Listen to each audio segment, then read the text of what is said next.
수고하고 무거운 짐자들아 다 내게로 오라. 내가 너희를 쉬게 하리라.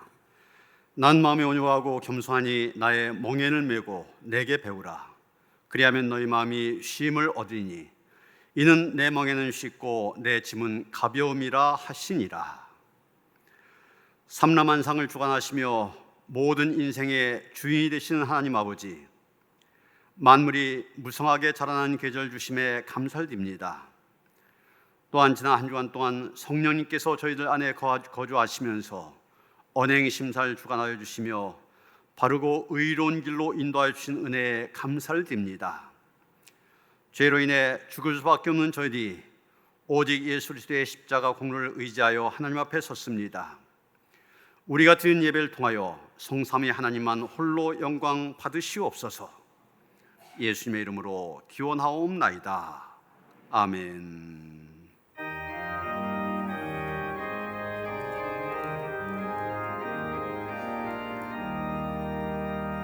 사랑의 하나님 이곳에 계시니 주 영광이 성전에 가득히 넘치네.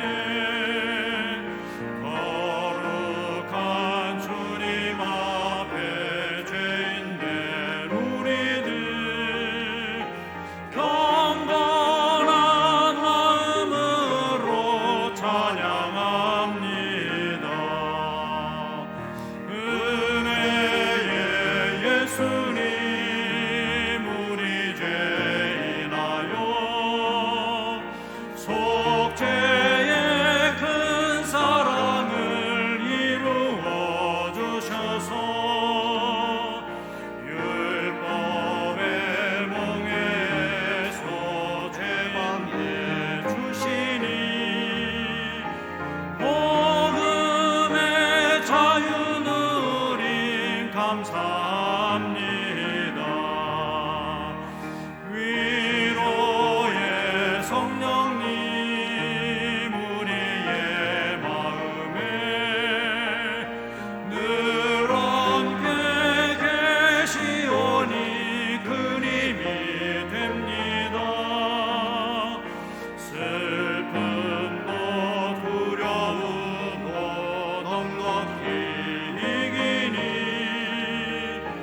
이 세상 끝날까지 함께 하소서.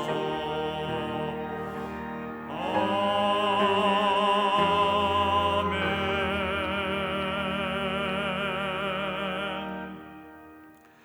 하나님은 통회한 마음으로 남은 사람들을 물리치지 않으십니다. 이제 우리 모두 함께 진정으로 우리들이 저지른 죄를 뉘우치고 고백합시다. 긍휼이 풍성하신 하나님 아버지, 질그릇같이 연약한 저희들이 자신을 돌아보며 회개합니다. 하나님의 은혜로 존귀하게 되었으나 저희들은 그 큰 사랑과 은혜를 귀중하게 여기지 않았습니다. 입으로는 하나님만이 나의 전부라고 말하면서 행함으로는 온갖 탐욕과 죄악에 함몰하여 살았습니다. 귀한 직분을 맡았으나 주님께 충성하기보다는 기득권을 가지고 형제를 판단하며 정죄한 데 사용했고 형식적인 예배를 드림으로 하나님을 영화롭게 하지 못했습니다. 이 모든 잘못을 회개하오니 용서해 주옵소서. 이제부터는 주님께서 보여주신 본을 따라 신앙생활을 할 수 있도록 이끌어 주옵소서. 예수님의 이름으로 이 고백의 기도를 드립니다. 생명의 윤례를 지켜 행하여 죄악을 범하지 아니하면 그가 반드시 살고 죽지 아니할지라. 그가 본래 범한 모든 죄가 기억되지 아니하리니 그가 반드시 살리라. 이는 정의와 공의를 행하였습니다. 환난 날에 여호와께서 내게 응답하시고 야곱의 하나님의 이름이 너를 높이 드시며 내 모든 소재를 기억하시며 내 번제를 받아주시기를 원하노라.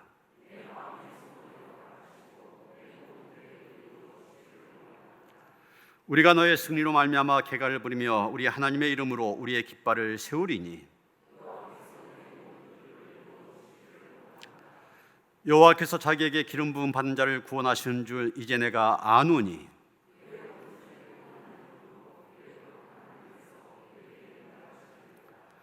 어떤 사람은 병거, 어떤 사람은 말을 의지하나 우리는 여호와 우리 하나님의 이름을 자랑하리로다.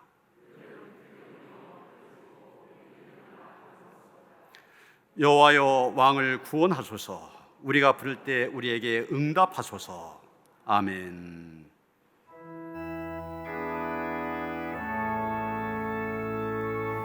성부 성자와 성령 찬송과 영광 돌려보내세.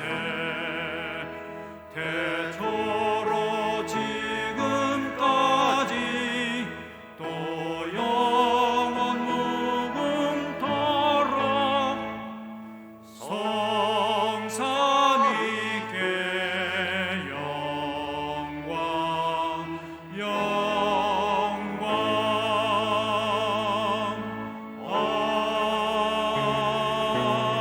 아멘.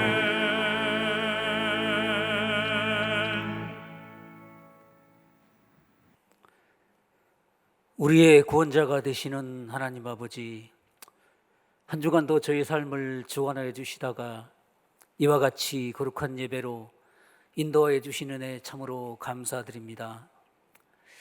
신령한 시간이 되고 또 소원하는 기도가 응답되는 오늘의 예배가 되게 하여 주옵소서. 우리의 마음과 생각을 감찰하시는 하나님 앞에 숨길 수 있는 것은 이 세상에 아무것도 없습니다. 여러 사람과 부딪히고 경쟁하며 해서는 안 될 말로 언쟁을 하고 분노의 시간을 보내기도 하며 하나님을 의지하기보다는 사람을 찾아다니기도 하였습니다. 이러한 불신앙과 지은 죄 숨김없이 다 털어놓는 이 시간이 되게 하여 주옵소서. 악인을 미워하시고 신실한 백성을 기뻐하시는 하나님, 우리 성도님들 하나님을 대적하는 세상 속에서 살아갈 때에 위축되지 않도록 도와주시고 주님만이 이 세상의 주인이 되시는 믿음을 마음의 중심에서 뺏기지 않도록 주장하여 주옵소서. 이 순간에도 가족의 구원의 문제, 직장의 어려움, 자녀의 취업 문제, 여러 가지 일들을 주님 앞에 간구하고 있습니다. 형편과 처지를 보시고 간구하는 기도의 응답이 있게 하여 주옵소서.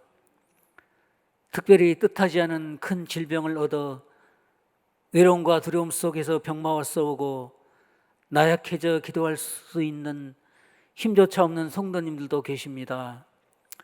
주님께서 일하실 것을 기대하며 역사하심을 기대하면서 변함없이 하나님 한 분만을 향하고 있음을 보시고 치료와 회복의 길을 열어 주옵소서.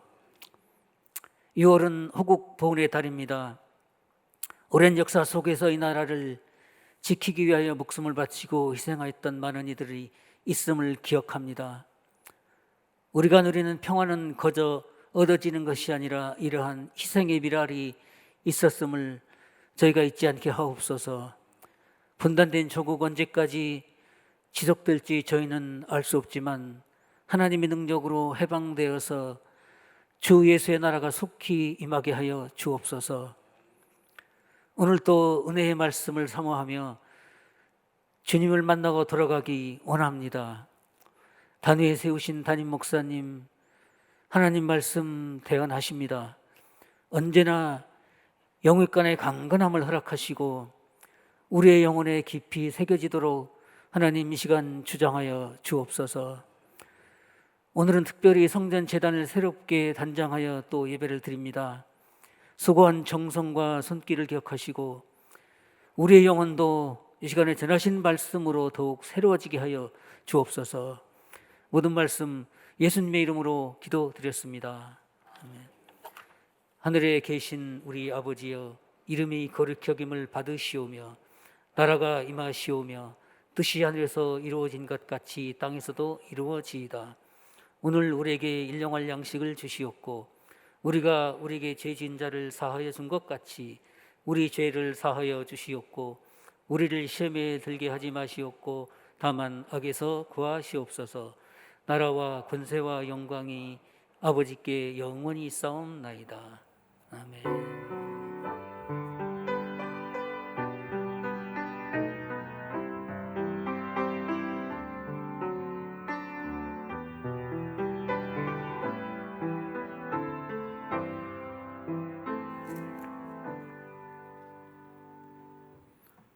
오늘 우리에게 주신 하나님의 말씀 마가복음 4장 26절로 34절까지의 말씀입니다.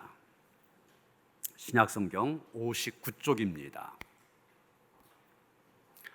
마가복음 4장 26절로부터 34절까지의 말씀 봉독합니다. 또 이르시되 하나님의 나라는 사람이 씨를 땅에 뿌린과 같으니 그가 밤낮 자고 깨고 하는 중에 씨가 나서 자라되 어떻게 그리 되는지를 알지 못하느니라. 땅이 스스로 열매를 맺되 처음에는 싹이요 다음에는 이삭이요 그 다음에는 이삭에 충실한 곡식이라. 열매가 익으면 곧 낫을 대나니 이는 추수 때가 이르렀음이라.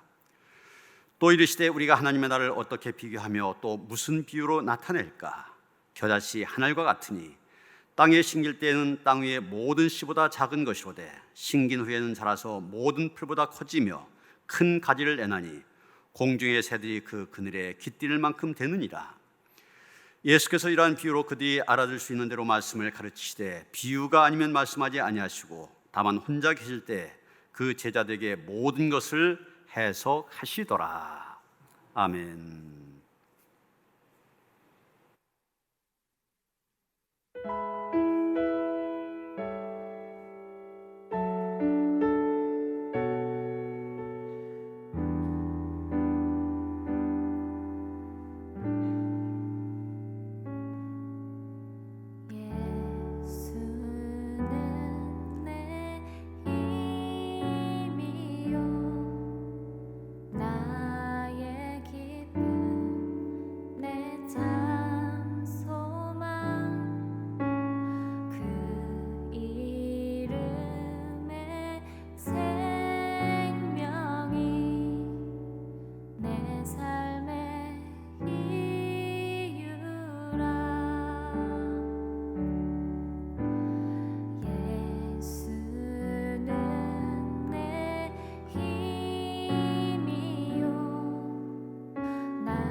할렐루야. 우리가 익히 아는 찬양 가운데 오직 예수뿐이네 이런 제목의 찬양이 있습니다. 그 가사를 보면 은혜 아니면 살아갈 수가 없네 호흡마저도 다 주의 것이니 세상 평안과 위로 내게 없어도 예수 오직 예수뿐이네. 크신 계획 다 볼 수도 없고 작은 고난에 지쳐도 죽게 묶인 나의 모든 삶 버티고 견디게 하시네. 은혜 아니면 살아갈 수가 없네 나의 모든 것 다 주께 맡기니 참된 평안과 위로 내게 주신 주 예수 오직 예수뿐이네. 그렇습니다. 은혜 아니면 살아갈 수 없는 우리들입니다. 우리에게 주어진 모든 것들, 심지어는 우리가 내 힘으로 한다고 한 모든 것들까지 은혜, 오직 은혜뿐입니다. 여러분, 성경 첫 장 첫 절이 어떻게 시작됩니까? 창세기 1장 1절 보면 태초에 하나님이 천지를 창조하시니라, 이 말씀으로 시작이 되십니다. 성경은 창조의 하나님, 일하시는 하나님을 선포한 것으로 시작하고 있습니다. 그렇습니다. 우리의 하나님은 일하시는 하나님이십니다. 그래서 시편 121편 4절에도 보면 이스라엘을 지키신 자는 졸지도 아니하시고 주무시지도 아니하시로다. 졸지도 주무시지도 아니하시면서 낮이나 밤이나 한결같이 일하신 하나님, 그 하나님이심을 증언하고 있는 것입니다. 오늘 본문을 보면 예수님의 두 가지 비유가 나온 것을 보게 됩니다. 스스로 자라난 씨의 비유, 그리고 또 한 가지는 겨자씨의 비유입니다. 두 비유 다 하나님의 나라는 이와 같으니, 즉 하나님의 나라에 대한 비유입니다. 그런데 이 두 개의 비유를 보면 공통적으로 나온 말이 있습니다. 바로 자란다고 한 말입니다. 27절에 보면 씨가 나서 자라되 이렇게 말하고 있습니다. 32절에 보면 겨자씨의 비유인데 역시 심긴 후에는 자라서 이렇게 말하고 있습니다. 이 두 가지 비유 다 하나님의 나라에 대한 비유라 했잖아요. 다시 말해서 우리가 어디에서 하나님의 나라를 볼 수가 있느냐? 씨가 자라가는 모습 속에서 하나님의 나라를 볼 수 있다는 얘기입니다. 그런데 누가 자라게 하시느냐? 하나님이 자라게 하신다는 것입니다. 물론 사람들이 씨를 심고 또 추수를 위하여 열심히 일을 합니다. 그러나 하나님의 일하심을 통하여 식물은 자란다는 얘기입니다. 고린도전서 3장 6절 7절에 보면 사도 바울도 같은 말을 한 것을 보게 됩니다. 나는 심었고 아볼로는 물을 주었을 때 오직 하나님은 자라나게 하셨나니 그런즉 심는 이나 물 주는 이는 아무것도 아니로되 오직 자라나게 하시는 하나님 뿐이시니라. 여러분, 성경에 보면 바울만큼 하나님의 일을 많이 한 사람은 없습니다. 그런데 그 바울, 농부의 모습을 통하여서 자기 자신의 위치를 깨닫게 됩니다. 바울이 고린도 교회 교인들에게 복음을 전하는 것 사실입니다. 그리고 아볼로가 바울의 뒤를 이어서 고린도 교회 교인들 말씀으로 가르치고 그들에게 은혜를 끼친 것 사실입니다. 분명 바울이 심었습니다. 그 위에 아볼로가 물을 주었습니다. 그런데 중요한 것은 심고 물을 주었다고 해서 곡식이 저절로 자라는 것이 아니라는 것입니다. 하나님께서 자라게 하신다는 얘기입니다.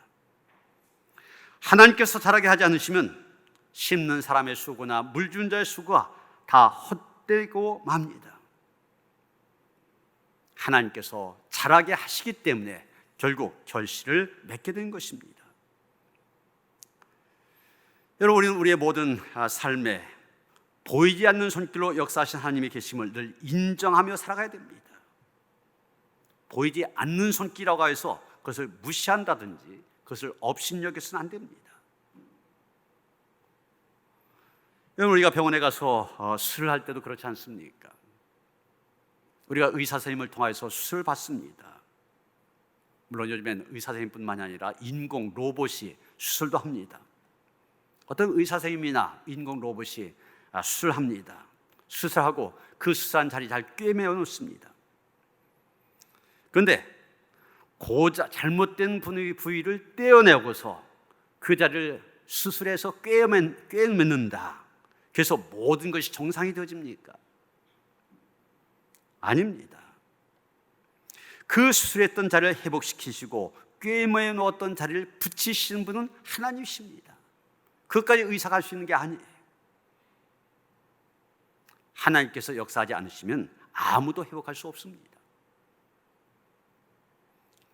포항에 가면 설린병원이라고 있습니다.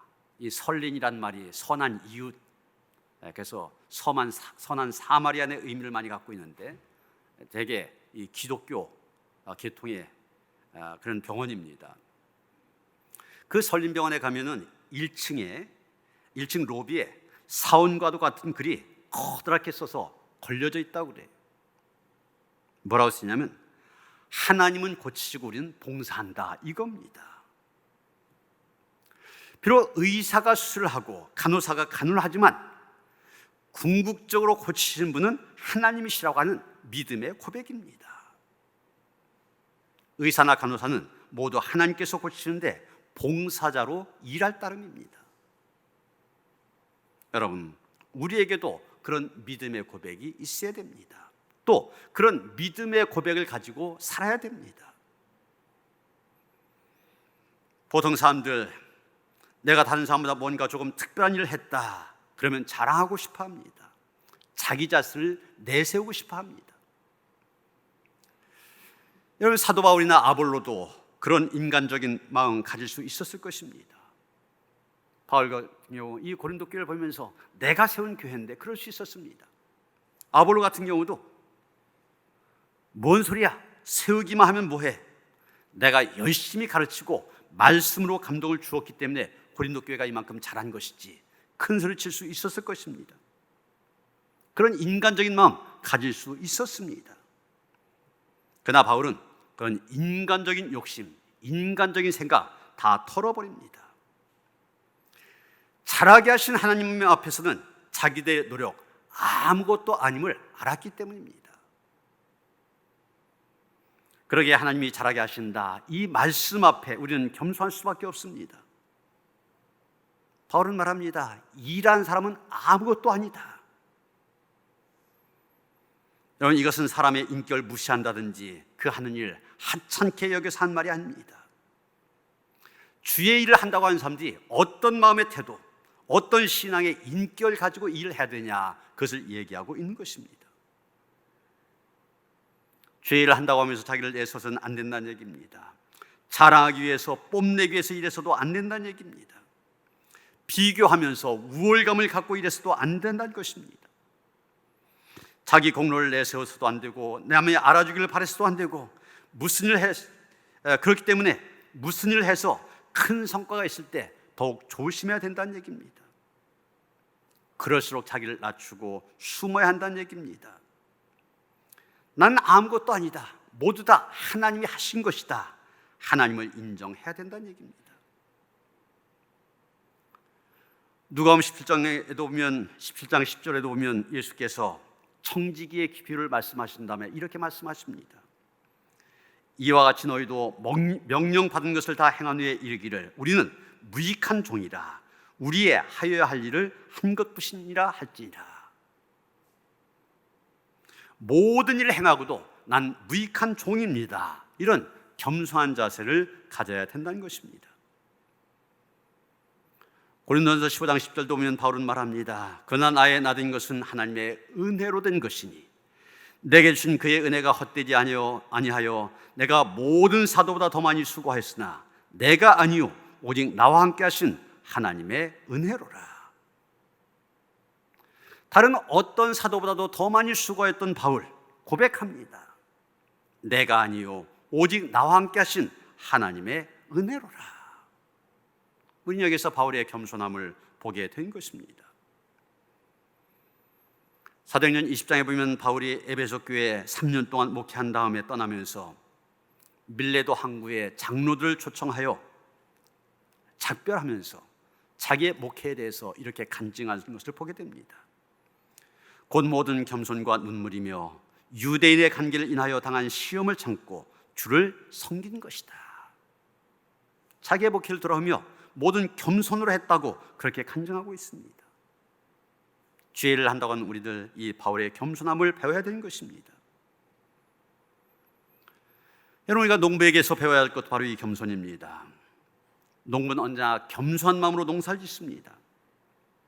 내가 씨를 뿌리고 내가 거름을 주고 내가 농약을 친다고 하여서 내 마음대로 할 수 있다, 이런 생각 갖지 않습니다. 아무리 농지 정리가 잘 되어 있다 할지라도, 또 저수지 시설이 잘 되어 있다 할지라도 하늘에서 비가 내리지 않으면 농사 지을 수가 없습니다. 여러분, 지난해 장마가 얼마나 길었습니까? 역사상 최장의 장마라, 최장기간의 장마라 그랬지 않습니까? 또 덥기는 얼마나 더웠습니까? 그 전년도 또 이 가뭄이 얼마나 길기도 했었습니까? 아무리 기술이 발달되었다 할지라도 하늘에서 비가 내려야만 농사를 지을 수가 있습니다. 또 너무 많이 와도 문제잖아요.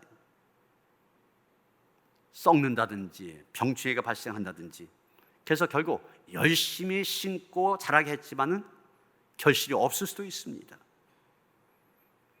그걸 아는 농부들이기 때문에 하늘과 자연 앞에서 농부들 겸손할 수밖에 없는 것입니다. 우리 신앙인들도 자연과 우주를 지배하시는 하나님 앞에서 이런 겸손을 배워야 되는 것입니다. 이런 이 손가락들이 서로 공치사는 이야기가 있지 않습니까? 자기가 제일 잘났다고 하는 것이죠. 엄지는 사람들이 내가 최고야 그럴 때 엄지척, 그러니까 내가 최고다 그렇게 얘기합니다. 두 번째 검지는 사람들이 어디 가리킬 때 꼭 나를 가리키잖아, 나를 쓰잖아. 그러니까 내가 최고야 그럽니다. 중지는 무슨 얘기야? 내가 제일 길잖아. 그러니까 내가 최고라고 자랑합니다.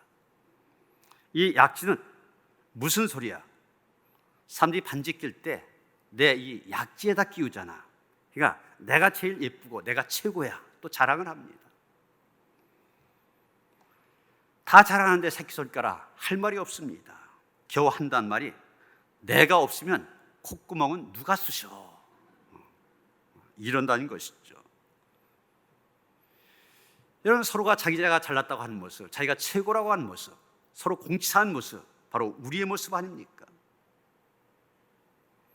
우리가 죄를 한다고 할 때 무엇보다 필요한 덕목이 바로 겸손입니다.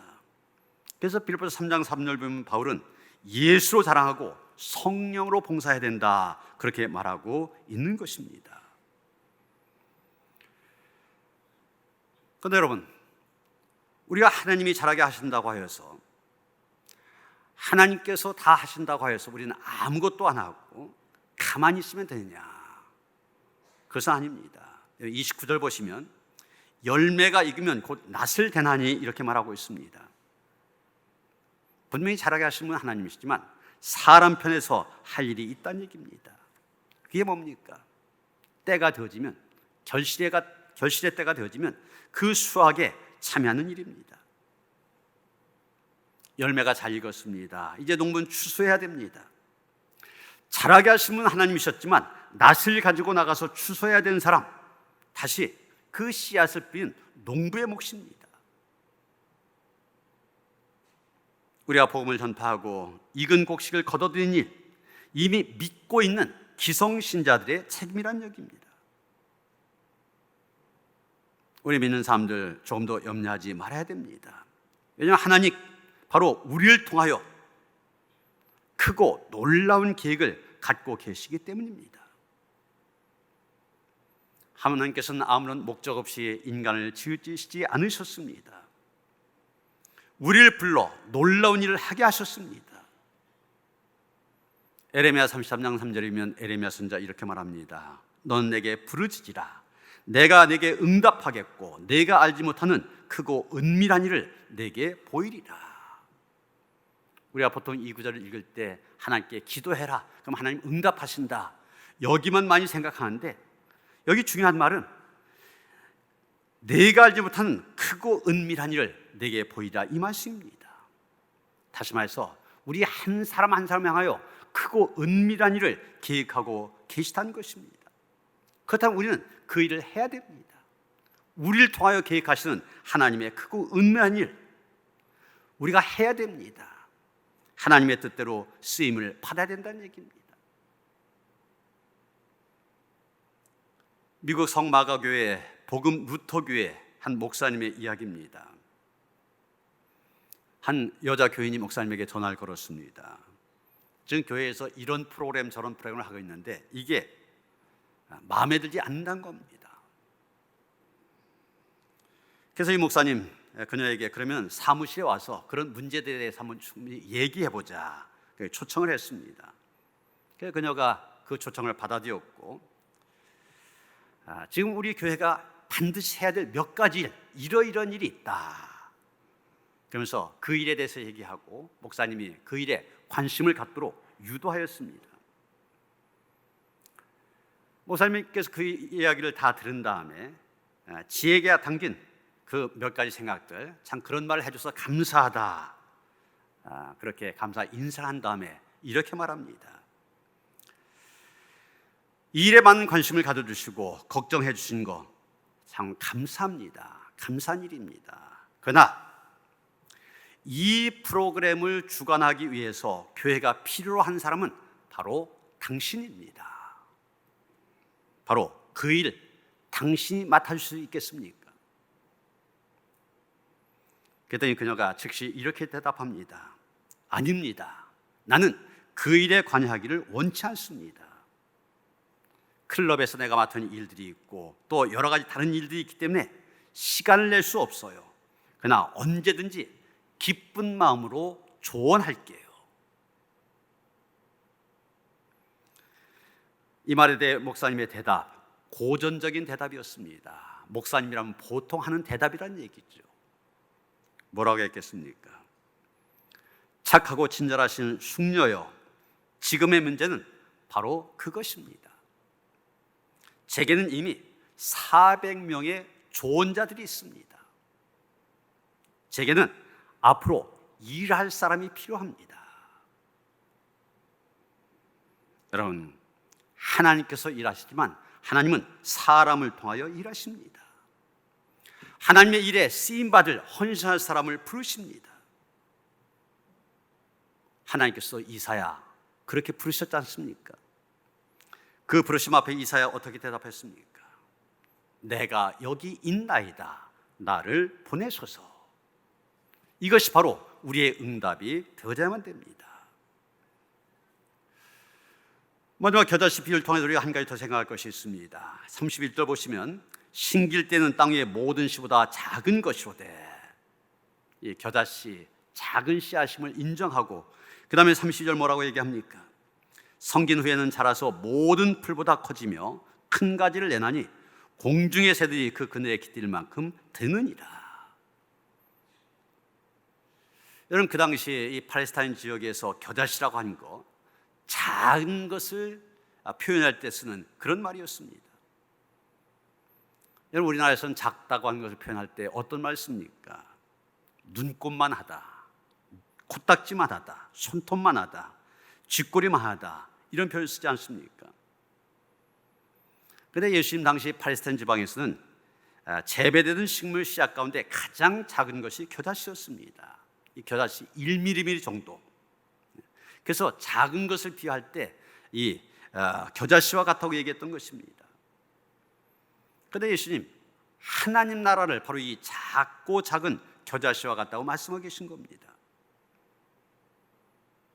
여러분, 예수님 얼마든지 하나님의 나라 저 하늘보다도 크고 저 바다보다도 깊다는 식으로 비유할 수 있었을 것입니다. 그런데 가장 작은 것을 상징하는 겨자씨 하나가 같다고 말씀하십니다. 정말 하나님의 나라 작은 것으로부터 출발한 것을 보게 됩니다. 이 땅에 하나님의 나라를 가져오신 분이 예수님이신데 그 예수님 유대 땅 작은 골 베들레헴에서 태어나셨습니다. 예수님이 오신 것은 헤롯의 왕궁이 아니라 더럽고 냄새나는 마구간이었습니다. 예수님이 자라신 곳은 당시에 비참한 이방 땅 갈릴리의 나사렛이었습니다. 예수는 부자와 권세 있는 자들과 함께하지 아니하시고 언제나 가난한 자, 병든 자, 고아와 과부, 세리들의 친구가 되셨습니다. 예수님은 그 당시에 실력 있고 능력 있는 사람들이 아니라 갈릴리의 어부 출신, 심지어는 사람들로부터 경시당하고 있었던 세리를 자기의 12제자로 삼으셨습니다. 예수님은 개선장군처럼 말을 타고 수많은 사람들의 환호를 받으신 것이 아니라 겸손히 나귀 새끼를 타고 예루살렘에 입성하셨습니다. 제자들과 군중들의 환호성이 아니라 배신과 조롱과 모욕 속에서 가장 비참한 십자가 위에서 인생을 마치셨습니다. 이런 예수님의 일생, 한마디로 어떤 인생입니까?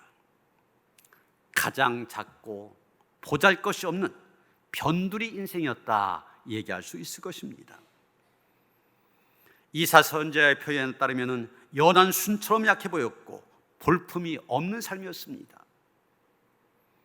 눈에 보이지 않는 작은 겨자씨 하나처럼 주목받지 못한 삶이었습니다. 그러나 여러분, 부활하신 예수님은 다시 제자들에게 하나님 나라를 선포하셨습니다. 그 결과 예수님의 제자들과 오순절 마가다락방의 성령의 역사심을 통하여 예루살렘과 온 유대와 사마리아와 소아시아, 유럽과 전 세계로까지 계속 확장이 되어졌습니다.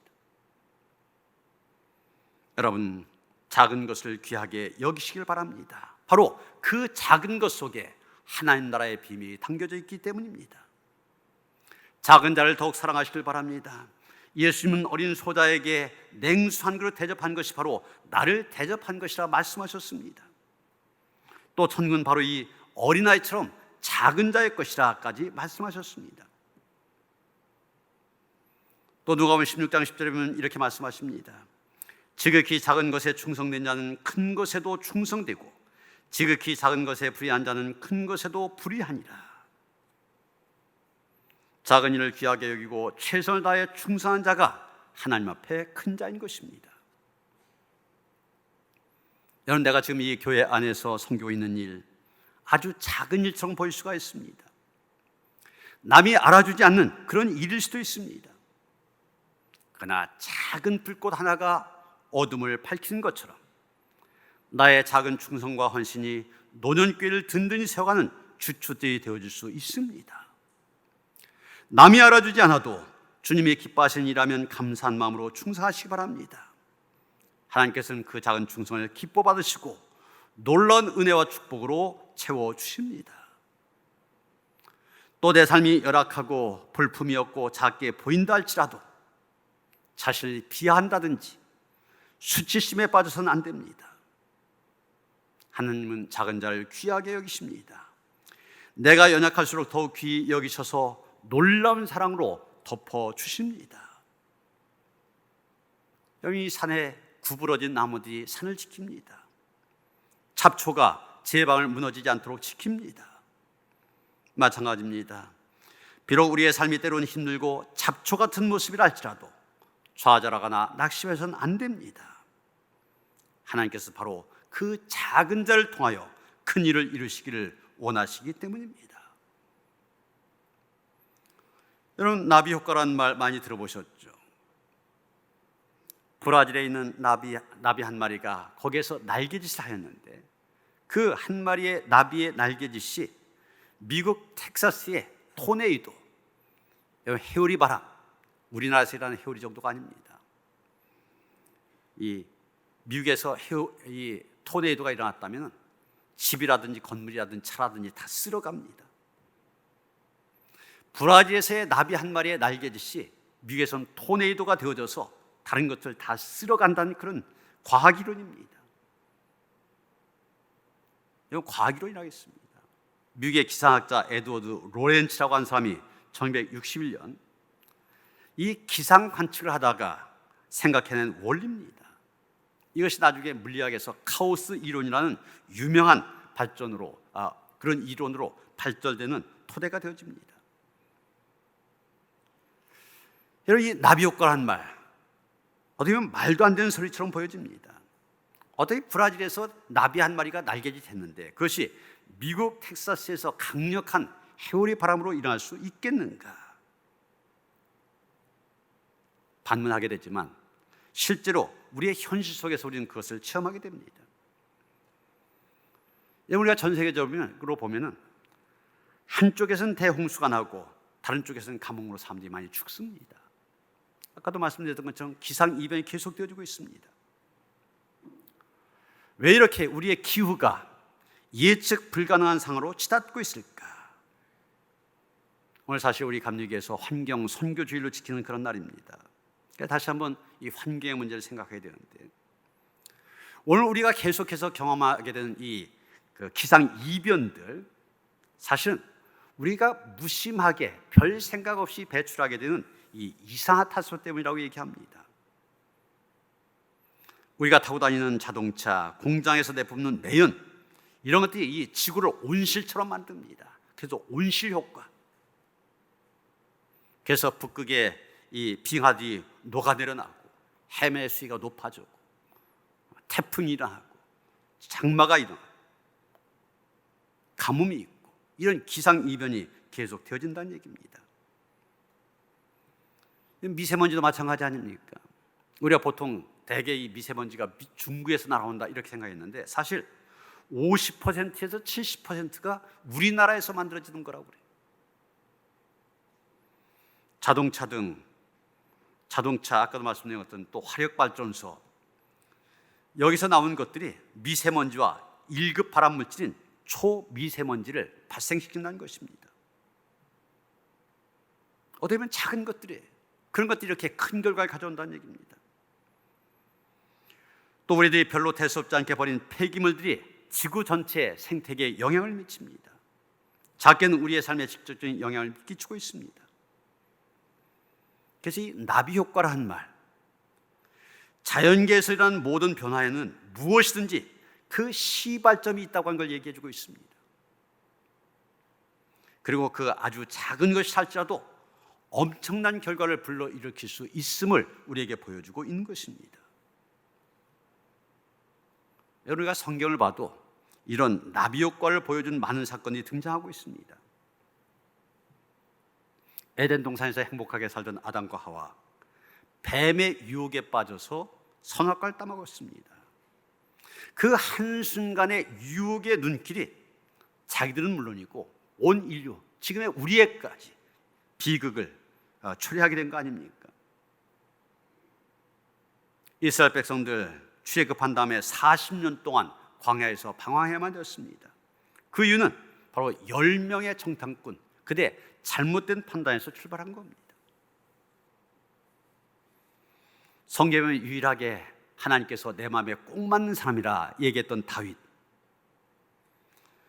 한강 어느 날 궁전뜰을 거닐다가 목욕한 한 여인 밧세바를 보게 됩니다.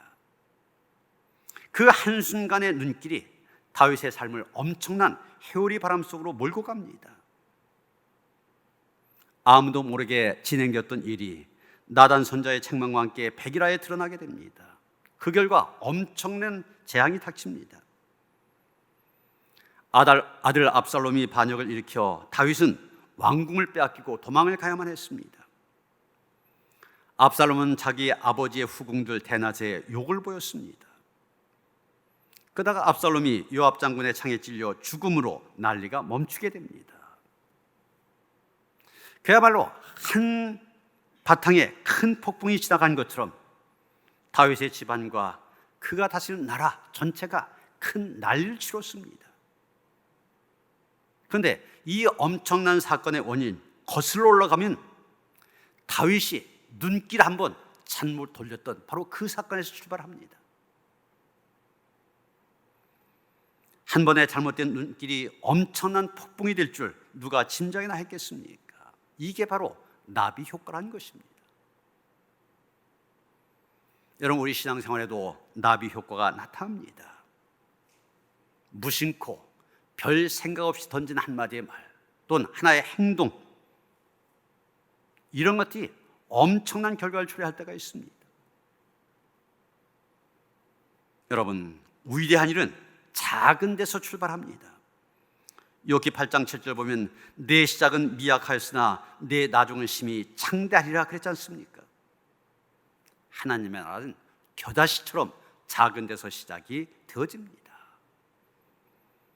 이 주일 하나님을 예배하면서 다시 한번 우리가 심지만 또 물을 주지만 자라게 하시는 하나님이심을 기억하면서 내가 심은 작은 씨, 겨다시처럼 작은 씨앗이랄지라도 하나님께서 자라게 하셔서 그 그늘에 많은 새들이 와서 안식을 누리게 하는 그런 큰 역사로 새로워질 것을 기도하면서 기대하면서 있는 자리에서 충성하는 그런 성도들 되어주시기를 주님의 이름으로 축원합니다. 하나님, 우리 하나님 우리 인생을 창조하셨을 뿐이 아니라 지금도 다스리시며 섭리하시며 하나님 낮에도 밤에도 쉬지 않고 일하시는 하나님이심을 고백하는 성도들이 이 자리에 나와 하나님을 예배합니다. 하나님, 하나님의 은혜가 있기에 하나님의 역사하심이 있었기에 우리가 이 자리에서도 하나님을 예배하며 하나님의 백성으로 세상에서 살아가기를 원합니다. 하나님을 기대하며 있는 자리에서 작은 일에 충성할 수 있게 하시고 이런 우리를 통하여서 하나님 크고 은밀한 일을 이루어 가심을 믿고 확신하며 나아갈 수 있도록 인도하여 주시옵소서. 작은 일에 충성함으로 큰 일을 맡기는 큰 일을 감당하는 주의 백성들 되게 하여 주시옵소서. 예수 그리스도 이름 받들어 기도하여 싸움나이다. 아멘.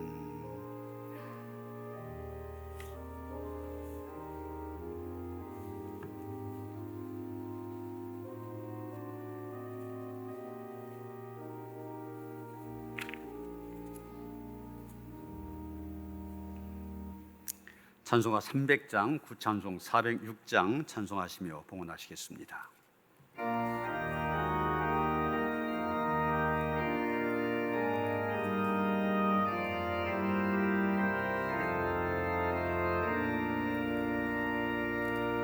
내 맘이 낙심되며 근심에 눌릴 때 주께서 내게 오사 위로해 주시네. 가는 길 캄캄하고 괴로운 마르다 주께서 함께하며 내 짐을 지시네. 그네가 내게 족하네. 그네가 족하네.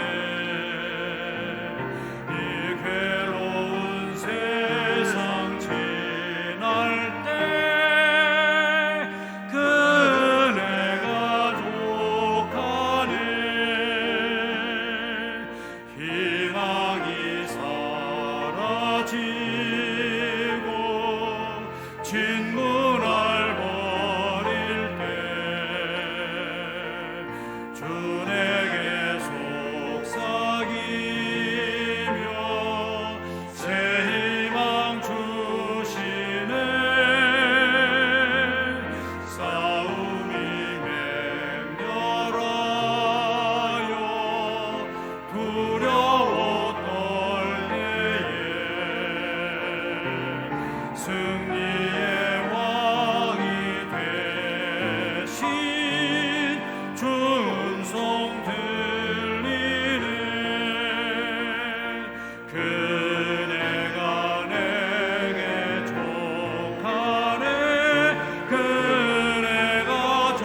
장로님들과 권사님들의 헌신을 통하여서 좋은 LED 스크린을 설치하고 또 이렇게 주의 전을 아름답게 단장하고 하나님의 전화와 예배할 수 있게 하시니 감사드립니다. 하나님께서 헌신한 이들의 그 믿음과 상과 하는 모든 일 가운데 축복하여 주셔서 그의 나라와 그 일을 먼저 관자에게 약속하신 풍성한 은혜와 복으로 함께하여 주시옵소서. 오늘 이렇게 아름다운 전에 나와 우리가 마음을 다하고 정성을 다하여 하나님을 예배할 수 있게 하시니 감사드립니다. 예배한 모든 심령 속에서 하나님께서 큰 은혜로 함께하여 주시옵소서. 하나님의 임재를 이 순간뿐만이 아니라 세상에 나아가서도 늘 경험하며 고백하며 그 믿음으로 살아갈 수 있도록 함께 하시옵소서. 하나님을 예배하면서 정성된 예물을 드립니다. 믿음으로 드린 예물 기쁘게 받아 주시옵소서. 한나라의 보화를 쌓는 성도의 삶 속에 이 땅에서도 세상에서 맛보지 못하는 하나님이 주시는 은혜와 풍성함이 넘치게 하여 주시옵소서. 들물질 축사하시사 씌어진 곳곳마다 주의 놀라운 영광만이 널리 전해지기를 원하며 우리 주 예수 그리스도 이름 받들어 간절히 축원하며 기도하옵나이다. 아멘.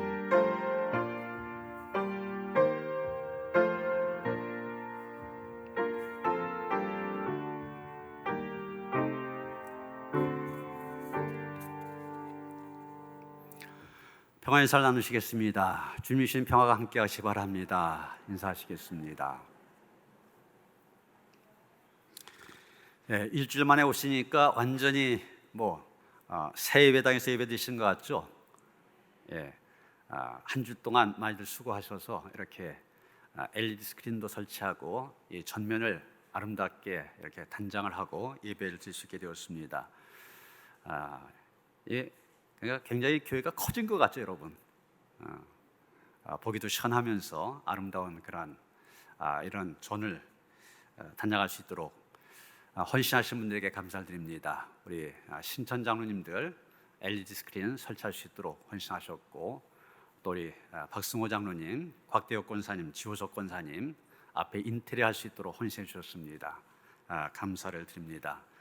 그리고 어제 사실 오후까지만 해도 여기가 엉망이었었습니다. 그냥 먼지가 그대로 있고 자재가 있었는데 우리 남선교회, 여선교회, 또 청장년선교회 청년들 오셔갖고서 열심히 수고하셔서 다 청소하고 배치 다 한 다음에 우리가 오늘 예배 드릴 수 있도록 그렇게 했습니다. 대개는 8시 한 반 정도에 끝나서 돌아가셨는데 아까 또 얘기를 들어보니까 제가 2부 예배 때 8시 반까지 했다고 그랬더니 아니라고, 저 음향 이런 것도 설치하느라고 11시까지 수고했답니다. 많은 분들의 수고가 있었기 때문에 오늘 우리가 이렇게 기쁜 마음으로 예배 드릴 수 있게 되었습니다. 수고하신 분들에게 감사드립니다. 근데 이게 끝난 게 아니고요. 요 십자가 이건 임시로 해놓은 겁니다. 더 아름다운 십자가가 이제 2달 후에 세워질 터인데 그 십자가를 만드신 분이 명장입니다. 십자가만 만드시는 장로님이신데 기도하시면서 만들어요. 여러분들 이 2달 동안 이 십자가를 위해서 기도하시길 바랍니다. 정말 은혜로의 십자가가 이곳에 세워져서 이걸 볼 때마다 우리가 함께 은혜를 누릴 수 있도록 함께 기도하면서 십자가를 만들어갈 때 더 큰 은혜가 우리에게 임할 줄 믿습니다. 그리고 이런 화면에 보면 제가 깜깜하게 보이죠? 어둡게 보이죠? 제가 검은 얼굴이 아닌데 이 스크린이 너무 밝다 보니까 그렇게 비칩니다. 이 조명도 좀 바꿔야 되고요. 또 우리 신천 권사님들이 카메라도 이렇게 또 기증해 주셨기 때문에 카메라도 설치하면 이 모든 게 좀 더 달라집니다. 앞으로도 해야 될 일이 많이 있는 거 기억하시면서 이런 위해서 기도해 주시길 바랍니다. 우리 한진수 집사님 잠깐 일어나시죠. 우리 한 주일 동안 이 아주 공사를 깔끔하게 마치셨는데 우리 한진수 집사님이 애써 주셨습니다. 우리 고인이 되신 한주석 권사님의 아들입니다. 사실 한주석 권사님이 교회에 무슨 일이 있으면 늘 신경 쓰시면서 돌보시고 일을 하셨는데 이제 아드님이 대를 이어서 이렇게 잘 해주시게 되셔서 얼마나 감사한지 모릅니다. 수고하셨다고 하면 박수 한번 해주시겠습니다. 네, 수고하셨습니다.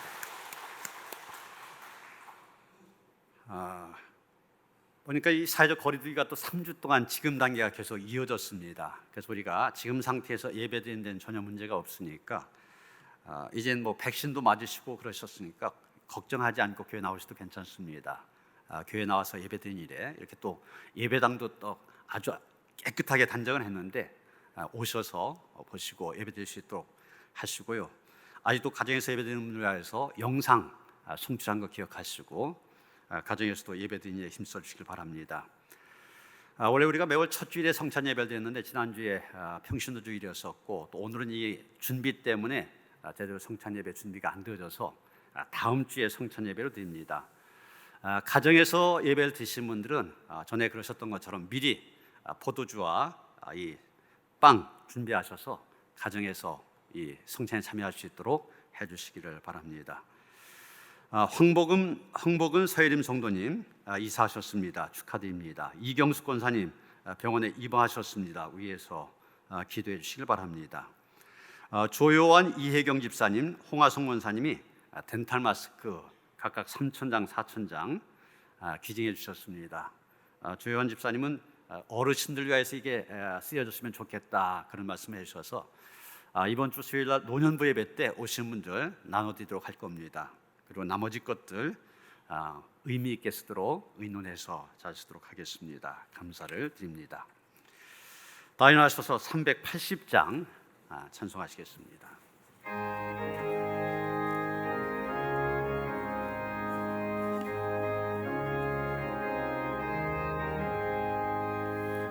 나의 생명 되신 주 주님 앞에 나아갑니다.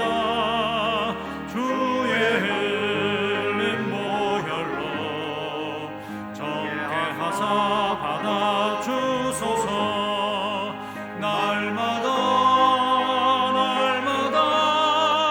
주를 찬송하겠네. 주의 사랑 줄로서 나를 굳게 잡아 매소서. 괴로운 세상 지날 때 나를 인도하여 주소서. 주를 믿고 나가면 나에게 길을 잃지 않겠네. 날마다 주를 찬송하겠네. 주의 사랑 줄로서 나를 굳게 잡아 매소서. 세상 살아갈 때에 주를 더욱 사랑합니다. 밝고 빛난 천국에 나의 영혼 들어가겠네. 날마다 주를 찬송하겠네. 주의 사랑 줄로서 나를 굳게 잡아 매소서.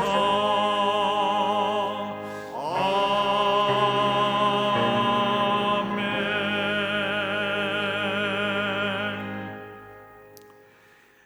이제는 우리 주 예수 그리스도의 은혜와 하나님 아버지의 그 극진하신 사랑과 성령의 감화 감동 역사하심이 지금도 일하시는 하나님의 역사에 동참하여 내게 주신 상황 가운데서 있는 자리에서 주신 사명 따라 충성된 일꾼으로 살아가길 원하며 다짐한 모든 성도들 가운데 이제로부터 영원토록 함께 하시옵기를 간절히 축원하옵나이다.